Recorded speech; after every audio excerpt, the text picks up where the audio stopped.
The sky was clear over Puerto Rico that night.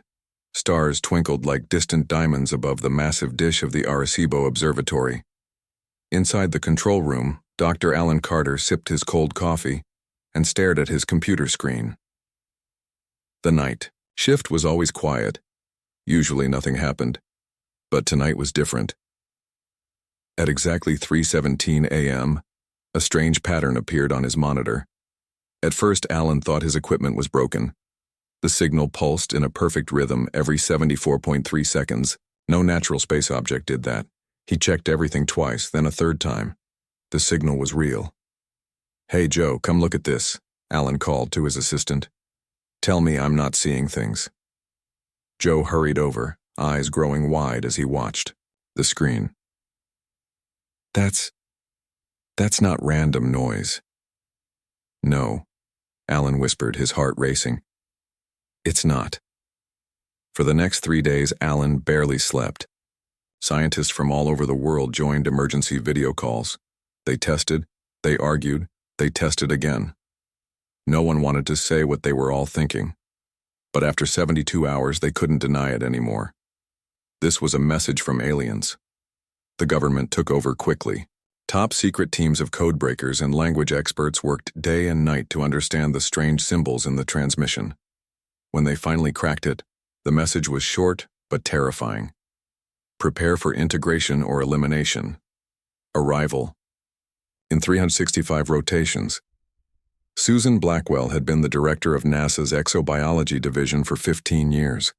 She had always believed aliens existed somewhere out there.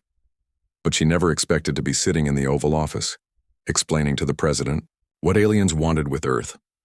"Mr. President, it's not good news," she said, placing her folder on his desk. Her hands shook slightly. "They're coming here in 1 year, and they're giving us 2 choices: surrender or die." President Richard Kemp stood by the window, looking out at the White House lawn. Children were playing there, completely unaware that their world was about to change forever. "What exactly does integration mean?" he asked, turning back to Susan. His voice wasn't as strong as usual. Susan took a deep breath. "Based on the other symbols they sent, we think it means they want to take over, make Earth part of whatever empire they have. We would probably become their slaves or pets, maybe worse." The room fell silent. General Frank Miller, head of the Joint Chiefs of Staff, spoke first. "Sir, we need to prepare our defenses. Keep this quiet while we figure out a plan." But President Kemp shook his head. "No, that's what happens in movies, and it never works. If these aliens can travel between stars, our weapons won't stop them." He stood up straighter. "The people of Earth deserve to know the truth, and more importantly, they deserve a chance to help us find a solution." His decision shocked everyone in the room, but they followed his orders. The next day, President Kemp went on TV. Every channel in every country showed his face as he told the world about the alien message. Panic spread like wildfire. The stock market crashed. Religious leaders claimed it was the end times. Some people even killed themselves. For 3 days, the world seemed to be falling apart. But then something amazing happened. People stopped fighting over small things. Countries that had been enemies for decades started working together. Scientists shared secret research. Regular people volunteered to help in any way they could. Earth was in danger, and humans finally realized they were all on the same team. In Boston, a man named Eric Johnson watched the news with growing interest. As a quantum physicist at MIT, he had been working on new ways to send messages through space. His ideas were considered strange by most of his colleagues. But now, those ideas might save the planet. He picked up his phone and called an old friend who worked at NASA. "I need to talk to someone in charge," he said. "I think I know how we can respond to the aliens." 2 days later, Eric stood in a room filled with the smartest scientists from around the world.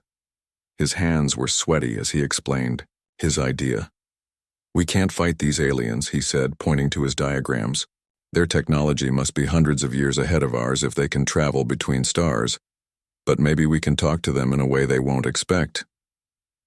"What do you mean?" asked Dr. Patel from India's Space Research Organization. Eric smiled for the first time in days. Most people think advanced aliens would be peaceful, but these ones are clearly not. So maybe we need to surprise them. Show them that attacking Earth would be more trouble than it's worth. The room buzzed with excitement as Eric explained his plan. Instead of begging for mercy, Earth would send a warning, a bluff so clever that it might make the aliens think twice. It's like a poker game, Eric said. We may have a weak hand, but they don't know that. We just need to make them think we're holding aces. As the scientists began to work on Eric's idea, news channels around the world reported something unexpected. Crime rates had dropped to historic lows. Religious services were filled beyond capacity. Families reconnected after years of not speaking to each other. Facing extinction, humans were showing their best qualities instead of their worst. In a small town in Kansas, a farmer named Bob Smith stood in his field, looking up at the night sky. His wife Clara joined him, slipping her hand into his. "Do you think we have a chance?" she asked quietly. Bob squeezed her hand. "I don't know, but I do know that for the first time in my life, everyone on this planet is working together. That's got to count for something." Across the ocean in Japan, a young woman named Yuki Tanaka volunteered to help with translating possible alien language patterns. In Russia, a programmer called Dmitry wrote new code to help analyze the signal. In Nigeria, Dr. Adebayo offered his research on biological defenses. Earth was getting ready, not just with weapons, but with its greatest resource, the combined intelligence and creativity of 8 billion human minds. And as the days passed, a plan began to take shape. A desperate, brilliant plan that would either save humanity or seal its fate. 2 weeks after the alien message, world leaders gathered in Geneva. They met in a large conference room with flags from every nation. The room was tense. Scientists, military generals, and government officials all looked worried. "We need a plan," said President Kemp, standing at the front of the room. "We have less than a year before they arrive." General Miller slammed his fist on the table. "We should build weapons, space weapons. We can't just surrender." "With all due respect, General," said Dr. Patel from India, "any civilization that can travel between stars would find our weapons as threatening as sticks and stones. We need a different approach." That's when Lisa Parker stood up. Lisa was a professor from Stanford who studied game theory, the science of strategic thinking. She was small and quiet, but her eyes were sharp. People often underestimated her. "I've been thinking about this problem," she said. Her voice was soft, but everyone listened. "In game theory, when a player is weaker, they need to change the rules of the game." She walked to the whiteboard and picked up a marker. "These aliens think they're coming to a simple conquest. Either we surrender or they destroy us. But what if we give them a third option, one that makes them not want to attack us at all?" The room fell silent. Lisa drew a simple diagram. "We need to make them believe that conquering Earth would cost more than it's worth." Her idea was both simple and brilliant. Earth would send a warning, a message so powerful that it might make the aliens reconsider their plans. Everyone agreed. It was worth trying. The next day, a special team moved into an old military bunker deep under the New Mexican desert. The bunker had been built during the Cold War to survive nuclear attacks. Now it would serve a different purpose, saving humanity from aliens. The team was diverse. Scientists from every field worked side by side with linguists, military strategists, and even science fiction writers. Their goal was to craft the perfect response to the alien threat. Alan Carter, who had first spotted the alien signal, was put in charge of understanding the aliens' communication technology. "We need to send our message on the same channel they used," he explained to the team. "That way we know they'll receive it." Kate Rogers, an expert in radio communications, worked day and night on the technical side. Her job was to make sure the message would reach the aliens clearly. "It's like trying to shout across the Grand Canyon," she said, rubbing her tired eyes. "But instead of the Grand Canyon, it's trillions of miles of space." For months, the team argued about what to include in the message. Some wanted to beg for mercy. Others suggested threats. In the end, they agreed on Lisa's original idea: make Earth seem too costly to conquer. Ben Howard, a biologist, suggested focusing on Earth's unique ecosystem. We should tell them about our millions of different species, how our biology is like nothing else in the galaxy. Maria Sanchez, a historian, added another idea. We should remind them how humans always fight harder when backed into a corner, how we innovate fastest when threatened. But the most important part came from Dr. Stanley Lewis, an expert in biological weapons. His idea was both clever and dangerous, a bluff so big it might save the planet. We tell them we've created special germs, he explained, his voice low, as if the aliens might be listening. Super viruses that would kill any alien life form. If they try to take over Earth, we release these germs and make the planet useless to them for thousands of years. But we don't have anything like that, objected General Miller. They don't know that, replied Dr. Lewis with a small smile. And they can't risk finding out if we're telling the truth. Outside the bunker, the world kept preparing. Countries built underground shelters. Farmers stored food. Children practiced evacuation drills at school. But inside the bunker, the team focused, only on their message. After 6 months of work, they were ready. The message had 3 main parts. First, a detailed explanation of Earth's incredible biological diversity, how humans evolved alongside millions of other species in a unique ecosystem that took billions of years to develop. Second, a history of how humans always invented their best technology during wars and crises, how the worse things got, the more creative humans became. And finally, the big lie, a detailed description of dozens of engineered viruses and bacteria that humans had supposedly created as a last resort. The message claimed these germs could destroy any alien biology, whether based on carbon, silicon, or any other element. If you try to take over Earth, the message ended, we will release these germs. Our world will become poisonous to you for thousands of years. We would like to be friends, but if you attack us, you will get nothing. It was the biggest bluff in human history. The germs they described didn't really exist. But the message was written to sound believable based on what they knew about the aliens. On a clear October night with stars shining brightly overhead, humanity sent its response. Radio telescopes from around the world, in America, China, Russia, Australia, South Africa, all joined together to create one powerful signal. The message shot out into space at the speed of light. As Kate pressed the final button to send the message, she whispered, "Good luck to us all." Now all Earth could do was wait, hope, and prepare for the worst. Children looked up at the stars, with fear instead of wonder. Adults tried to enjoy each day, knowing it might be one of Earth's last. The fate of humanity was riding on a lie, a desperate, brilliant lie that might just save the planet. 112 days passed. The world waited, not knowing if the aliens had received their message or simply ignored it. People tried to continue with normal life. Children went to school, adults went to work, but everyone kept one eye on the sky. In the bunker under the New Mexican desert, the science team took shifts watching for signals. Most days were quiet. Some people began to wonder if the aliens had ever existed at all.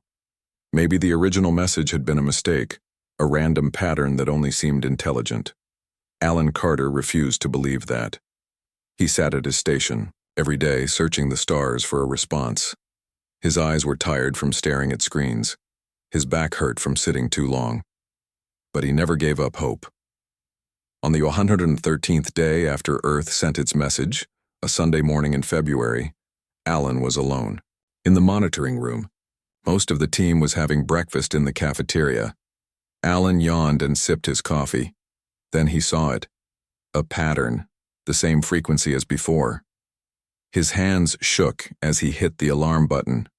Red lights flashed throughout the bunker. People came, running, still holding their breakfast plates. "It's them," Alan shouted, pointing at his screen. "They're responding." Within minutes, the room was full. Scientists crowded around computers. Military officers made urgent phone calls.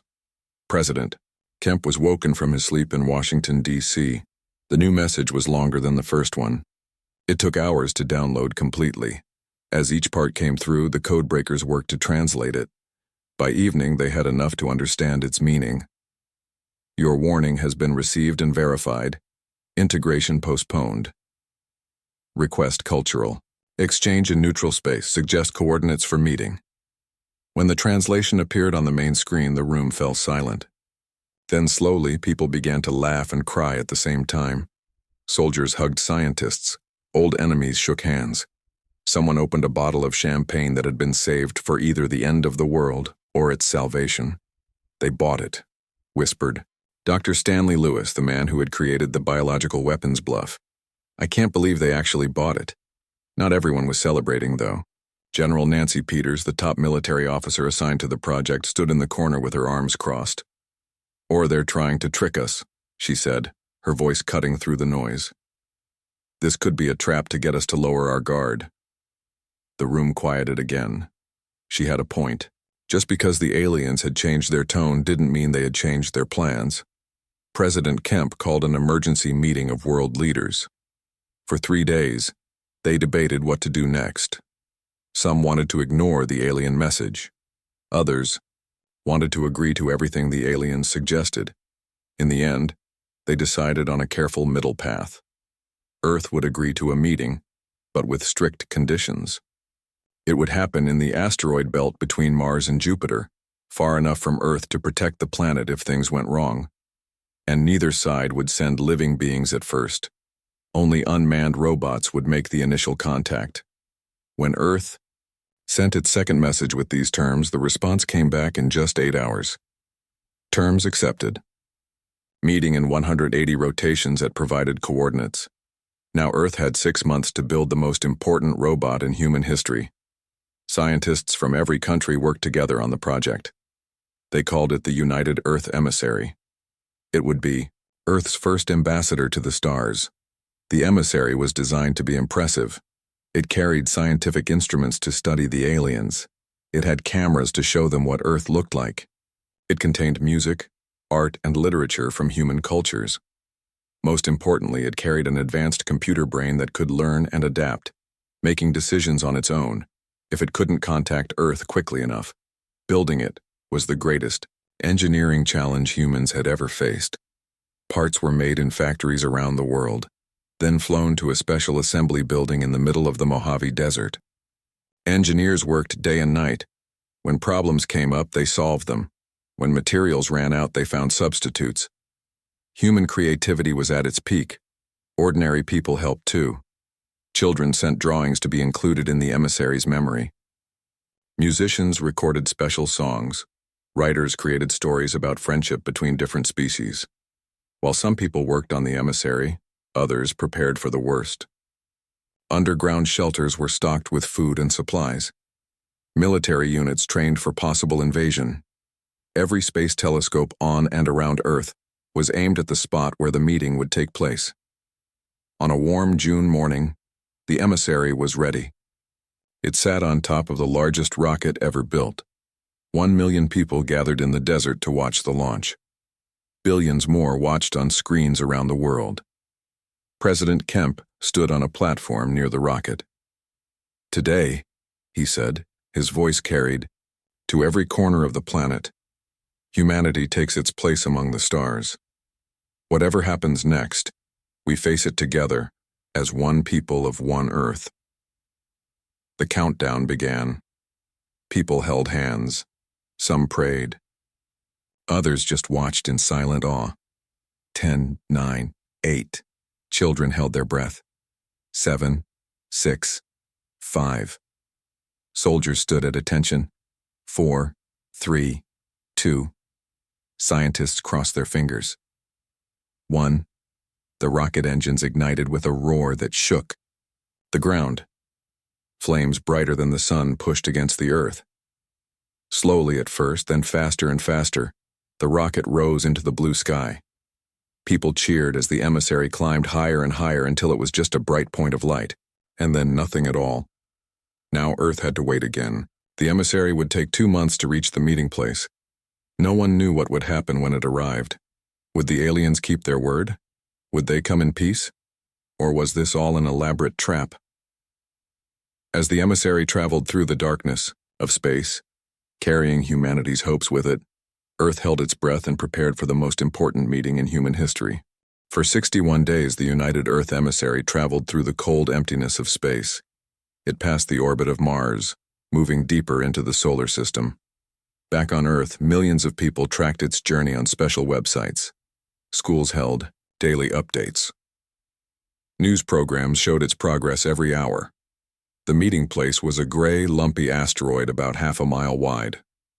It was just one of thousands in the asteroid belt, chosen because it was far from Earth but not too far for radio signals to travel quickly. The emissary reached it right on schedule and went into orbit around the space rock. Then it waited. In Mission Control, located in Houston, Texas, hundreds of engineers and scientists monitored the emissary's systems. A giant screen showed what the spacecraft could see, just stars and the dusty surface of the asteroid.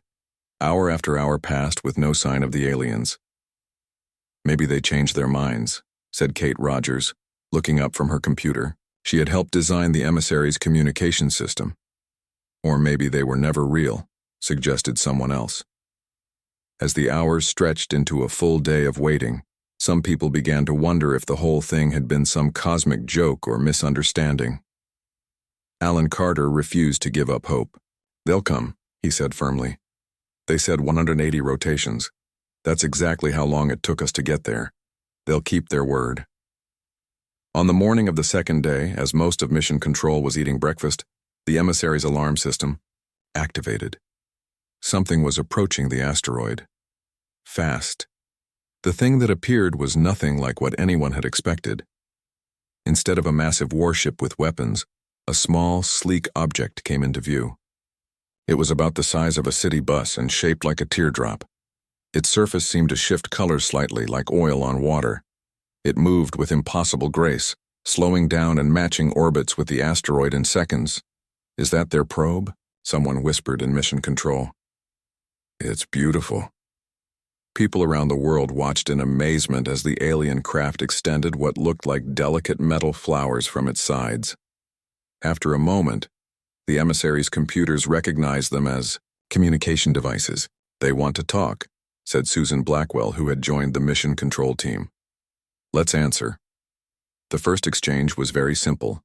The alien craft sent a series of mathematical patterns, the first 10 prime numbers, the value of pi to 20, decimal places, and a simple diagram of a hydrogen atom.